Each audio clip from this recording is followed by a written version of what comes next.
Hello students, welcome to MKLCC educational group. स्वागत है आपके अपने यूट्यूब चैनल MKLCC ग्रुप पर।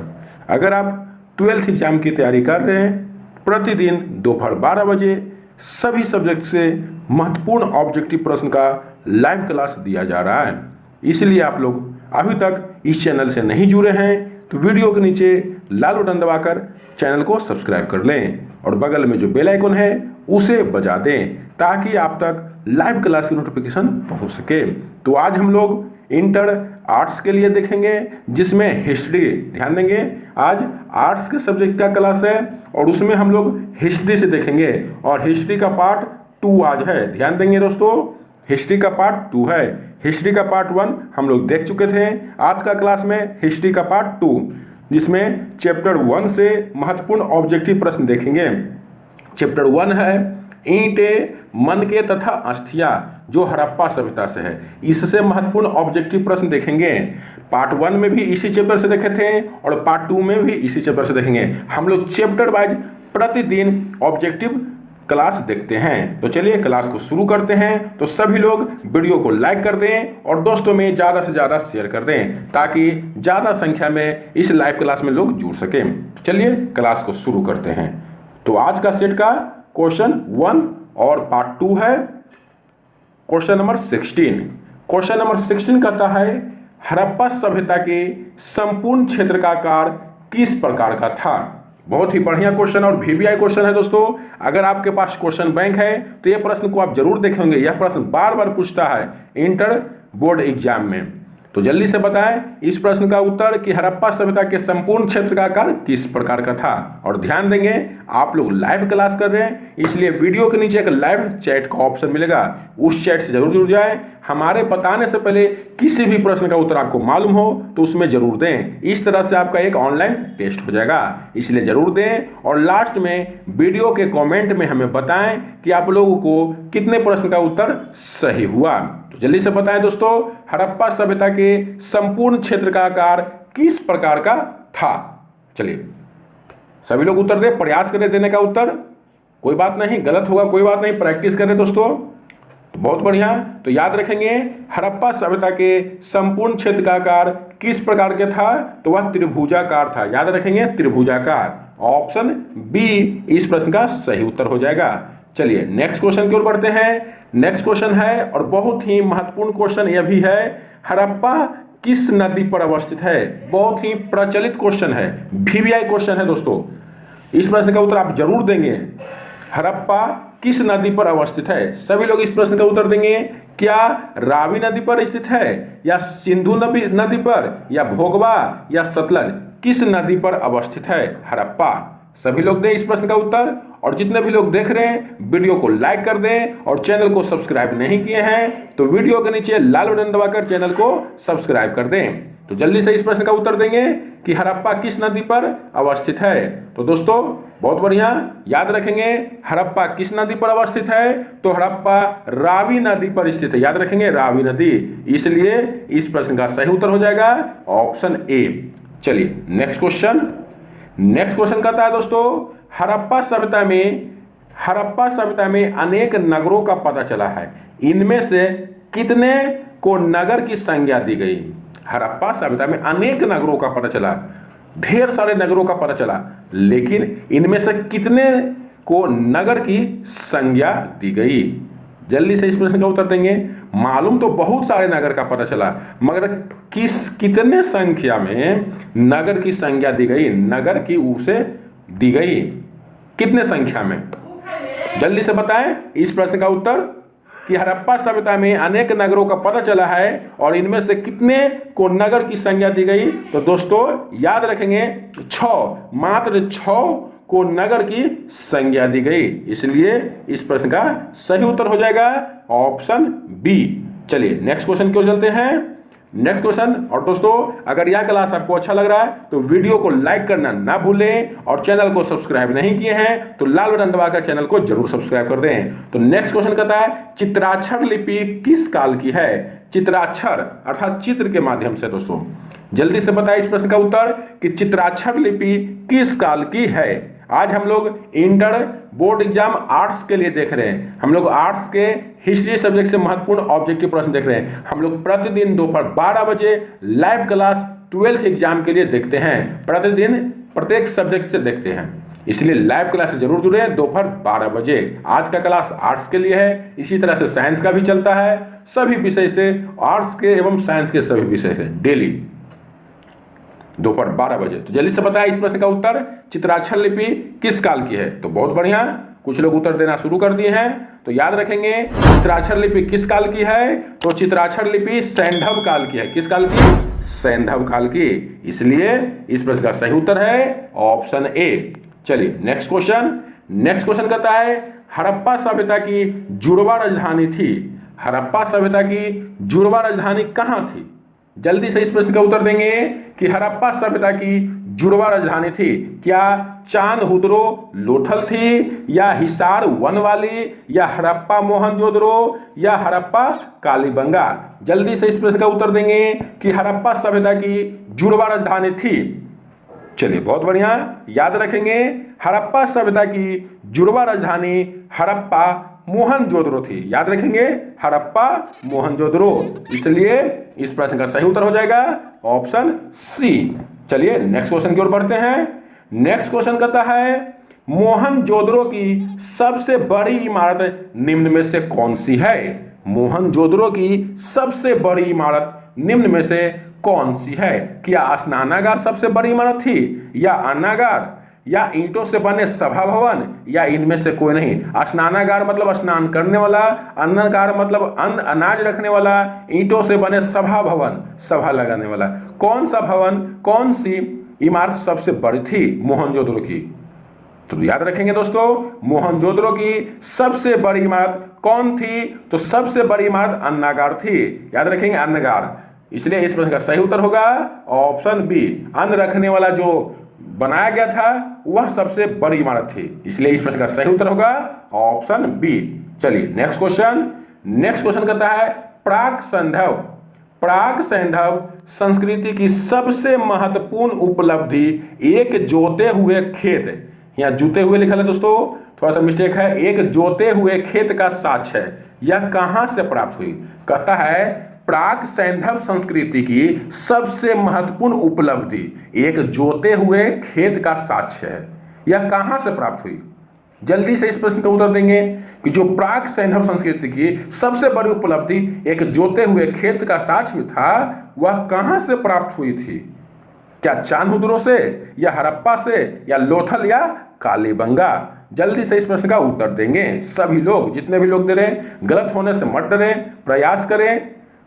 चलिए बहुत बढ़िया, तो याद रखेंगे प्राक सैंधव संस्कृति की सबसे महत्वपूर्ण उपलब्धि एक जुते हुए खेत का साक्ष्य कहां से मिला था? तो ध्यान देंगे कालीबंगा से। कालीबंगा से जोते हुए खेत का साक्ष्य मिला था। ऑप्शन डी इस प्रश्न का सही उत्तर होगा। चलिए नेक्स्ट क्वेश्चन कहता है हड़प्पा कालीन बंदरगाह की प्राप्ति कहां से हुई? मतलब हड़प्पा काल के बंदरगाह कहां से प्राप्त हुई थी? जो हड़प्पा कालीन बंदरगाह थी वह कहां से प्राप्त हुई? लोथल से, धौलावीरा, वनवाली, या रोपड़? जल्दी से इस प्रश्न का उत्तर देंगे कि हड़प्पा कालीन बंदरगाह की प्राप्ति कहां से हुई? तो याद रखेंगे, कुछ लोग उत्तर दे भी रहे हैं, बहुत बढ़िया, प्रयास करें, अच्छा, बहुत बढ़िया। तो याद रखेंगे हड़प्पा कालीन बंदरगाह की प्राप्ति कहां से हुई थी? तो वह लोथल से हुई थी। ऑप्शन ए इस प्रश्न का सही उत्तर है। चलिए नेक्स्ट क्वेश्चन हड़प्पा सभ्यता के भवन निर्माण एवं अन्य कार्यों के निर्मित ईंटों का प्रयोग बहुतायत रूप में हुआ, मैंने बहुत सारे में हुआ, तो निम्नलिखित में से ईंटों का अनुपात क्या था? जल्दी से बताएं। हड़प्पा सभ्यता के भवन निर्माण एवं अन्य कार्यों के निर्मित ईंटों का प्रयोग बहुतायत रूप में हुआ, बहुत विशाल में हुआ, तो निम्नलिखित में से ईंटों का अनुपात क्या था? जो ईंट का अनुपात होता है वह क्या था? क्या 2:3:4 था, या 1:2:4, या 2:4:6, या 1:3:5? क्या ईंट का अनुपात क्या था जो हड़प्पा सभ्यता के भवन निर्माण एवं अन्य कार्यों में लगाए गए थे? बहुतायत रूप में प्रयोग किया गया था इसका। उस ईंट का अनुपात क्या था? तो ध्यान देंगे उस ईंट का अनुपात 1:2:4 था, इसलिए इस प्रश्न का सही उत्तर है ऑप्शन बी। और दोस्तों अगर यह क्लास आपको अच्छा लग रहा है तो वीडियो को लाइक करना ना भूलें और प्रतिदिन दोपहर 12 बजे लाइव क्लास को जरूर ज्वाइन करें। ज्वाइन करने के लिए वीडियो के नीचे जो लाल बटन है उसे जरूर दबा दें ताकि आप तक लाइव क्लास की नोटिफिकेशन पहुंचता रहे। तो चलिए नेक्स्ट क्वेश्चन की ओर बढ़ते हैं। नेक्स्ट क्वेश्चन करता है सिंधु सभ्यता निम्नलिखित में से किस नाम से जानी जाती है? सिंधु सभ्यता निम्नलिखित में से किस नाम से जानी जाती है? अर्थात सिंधु सभ्यता को किसी और नाम से भी जानते हैं, वह क्या नाम है? क्या कांस्य युगीन के नाम से जानते हैं, या ताम्र युगीन, या लौह युगीन, या इनमें से कोई नहीं? जल्दी से बताएं दोस्तों कि सिंधु सभ्यता निम्नलिखित में से किस नाम से जानी जाती है?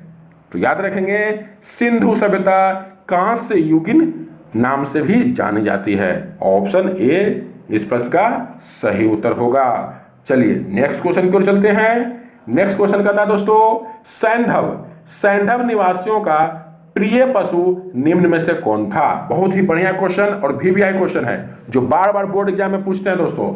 सैंधव निवासियों का प्रिय पशु निम्न में से कौन था? क्या कुत्ता प्रिय पशु था, या घोड़ा, या सांड, या ऊंट? कौन पशु सबसे प्रिय सैंधव निवासियों के लिए था? चलिए बहुत बढ़िया, सभी लोग उत्तर देंगे। तो याद रखेंगे दोस्तों सैंधव निवासियों का प्रिय पशु कौन था? तो सांड था। याद रखेंगे सांड। ऑप्शन सी इस प्रश्न का सही उत्तर होगा। चलिए नेक्स्ट क्वेश्चन करता है हड़प्पा सभ्यता में किस स्थल से दुर्ग का साक्ष्य नहीं प्राप्त हुआ? वह नगर है, कौन नगर है जहां से दुर्ग का साक्ष्य नहीं प्राप्त हुआ था? जल्दी से इस प्रश्न का उत्तर देंगे कि हड़प्पा सभ्यता में किस स्थल से दुर्ग का साक्ष्य नहीं प्राप्त हुआ?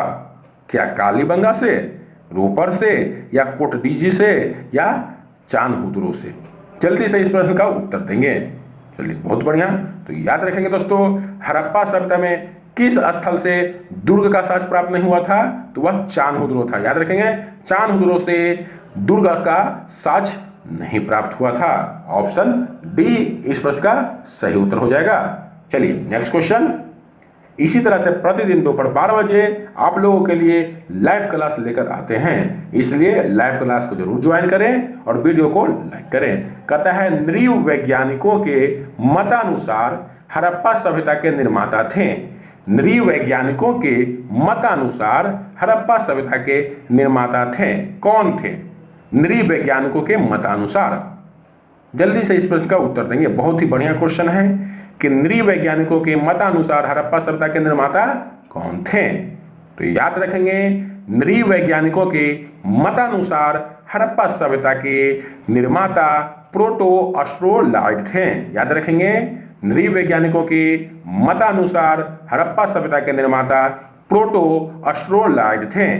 तो इस प्रश्न का सही उत्तर हो जाएगा ऑप्शन बी। नेक्स्ट क्वेश्चन कहता है सैंधव संस्कृति के अंतर्गत अधिसंख्य मोहरें प्राप्त हुई। जो मोहर रहते हैं वो प्राप्त हुई। तो निम्नांकित में से ये मुद्रा किस चीज से निर्मित है?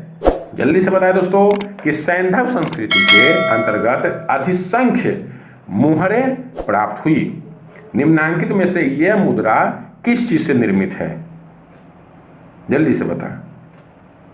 तो याद रखेंगे दोस्तों यह मुद्रा किस चीज से निर्मित थी? जो सैंधव संस्कृति के अंदर अधिसंख्य मोहरें प्राप्त हुई वे मुद्रा किस चीज से निर्मित थी? क्या स्वर्ण से, या लौह से, या तांबा से, या सेलखड़ी से? जल्दी से इस प्रश्न का उत्तर देंगे।